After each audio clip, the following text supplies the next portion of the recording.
Good morning. It is what time? 8:53 a.m. on Monday, July 30th, 2018. I'm Christiana Ellis, and I just got up. This is 5 more minutes. I'm on vacation. Yay! So I'm home. I'm currently staying at my dad's house in Colorado, and it's good. I'm glad to be on the trip. I'm struggling to get my camera pointed at me properly where I won't have to hold it inside. That's not bad. So I have a few things that I could talk about today. The flight, the flight is a flight, although I will say that generally speaking, I've become a big fan of JetBlue Airlines to the point where when I don't fly with them, I usually regret it.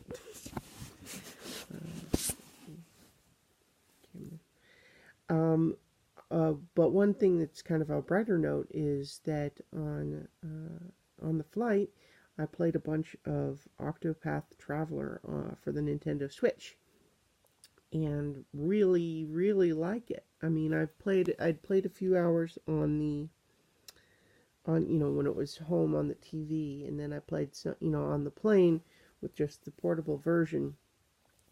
But I really love it. So if you're not familiar with the game, the title is weird because it's a JRPG. Oh gosh, this is a terrible angle. Look at that. Ugh. It's a JRPG, and they have weird Japanese titles. The title just generally means that there's these 8 characters that each have kind of their own story, and they all interlock, and that's kind of really all that means. But it's interesting in a number of respects. One is that the writing is just very good. I like the storytelling a lot so far. And then also the graphics are very distinctive. It has a lot of pixel art sprites, designed to evoke like old Super Nintendo JRPGs. But then it places them in a 3-dimensional world with some really unusual lighting that makes it look kind of like a diorama. And it's actually really cool. It's a little, surprising, at first, it's a little weird. But it's really, I thought it was cool to begin with, and it's grown on me even further. You can look up screenshots to get a sense of what I mean. But the music's also really good. It's got a cool, clever battle system.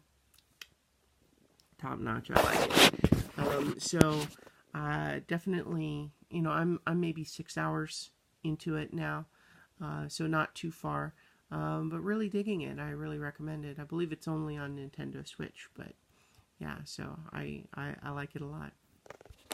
And then also yesterday, once I arrived in Colorado, I went to see Mission Impossible Fallout with my brother and sister-in-law, and boy, it's really good.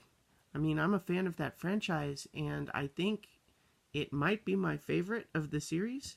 It's got some really incredible action in it, and, a lot has been made, they kind of make this part of the publicity every time, but that Tom Cruise doing his own stunts, and, so there's lots of these stunt shots of, Ethan Hunt skydiving and, riding a motorcycle against traffic and piloting a helicopter, where it's very obviously that it's him doing it, and it's really cool.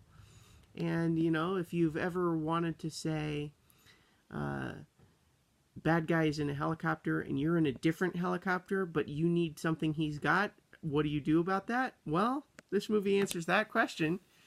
It's really good. I really liked it a lot, and I recommend you go see it on the big screen if you're at all interested. Now, as much as I'm a fan of the Mission Impossible movies, it is totally fair to feel like you've lost the thread of the story across the different movies. And that's because there really isn't that much of one. This one is oddly more continuity driven than most, but it readdresses for you everything you need to know. There's nothing you're going to be missing if you haven't seen the other ones. In fact, it kind of just simplifies everything. When a new character shows up, you don't have to remember what that character did before. The movie will tell you what you need to know, and it's you just go based on context clues, and it's going to work for you. But the action is really where it shines. It's incredible stuff. So anyway, I'm going to leave it there, but I will talk to you all tomorrow for 5 more minutes.